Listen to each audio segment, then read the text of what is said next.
Hello everyone.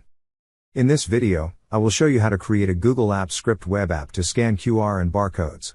This web app also includes a data entry form that you can input several other details and insert them into the Google Sheets with the scanned code.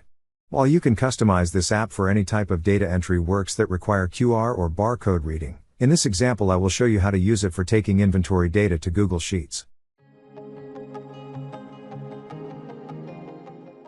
To begin, visit the blog post linked in the description. Scroll down until you locate the link to Google Sheets. Click on it and make a copy of the Google Sheets to your drive.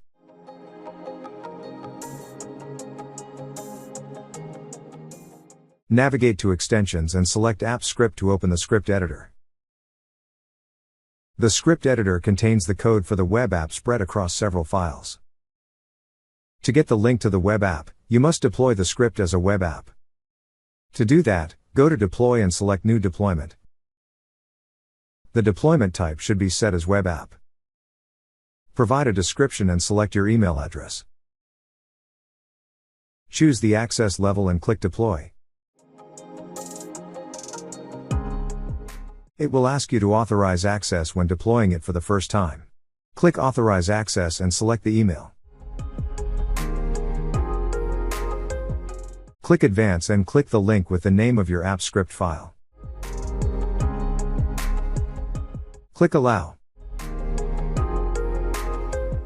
Now, copy the URL and send it to your mobile phone. Access the URL from your mobile phone browser to see the web app.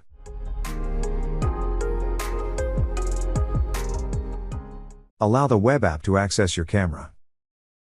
If you have multiple cameras on your mobile, select a camera to scan the codes.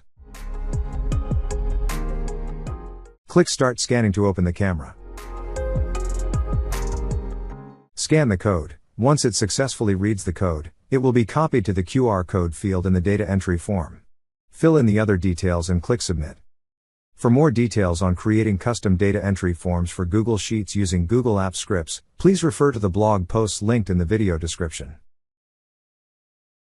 After clicking Submit, you will see that your data has been successfully inserted into Google Sheets.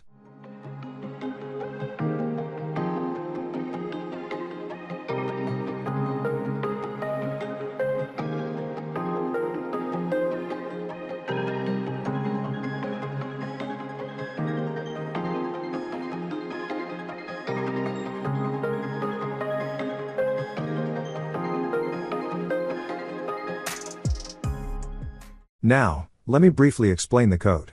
The code.gs file contains the server-side functions, while index.html serves as the main HTML file for the web app. All other files are components of the index file, and they have been separated and included again using the server-side include function. This is done to enhance code readability and facilitate development. The javascript.html file contains client-side JavaScript codes. It manages form submission and interacting with the server-side code to process form data. The css.html file contains the CSS code responsible for visually styling the user interface. This project utilizes Bootstrap, a popular front-end framework, to streamline styling and enhance the user experience. The form.html file contains the HTML codes for the data entry form. The QRReaders.html file contains the JavaScript code responsible for handling QR code scanning. It integrates the HTML5 code library to achieve this functionality.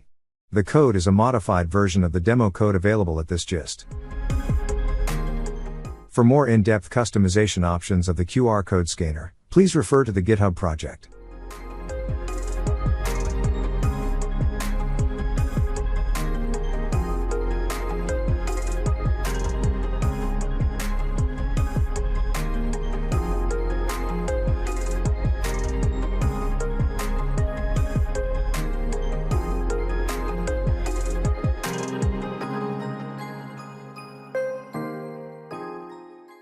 Let's explore how to modify the data entry form.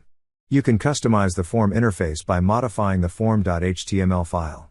To add more options to a drop-down menu, simply copy and paste an existing option, then modify the name accordingly. That's it. You can preview the changes by creating a test deployment. To do this, navigate to Deploy and select Test Deployment. Then, click the URL to open the web app in the browser. Now, you should see our new item added to the drop-down list. Let's see how to add a new field. We'll add a new text field to include the supplier name next to the product name field. Let's begin by copying an existing text field. Then, rename the ID, name, and placeholder text with the new field name. You'll also need to add this new field to the process form function in the code.gs file. Make sure to add a new column in the Google Sheets to store the new field data. Save the code and refresh the app. Once you refresh the app, you should see the new field. You can then add a new record and submit it. Afterward, you'll be able to see that the data from the new field has been included in the submitted record. Thank you for watching.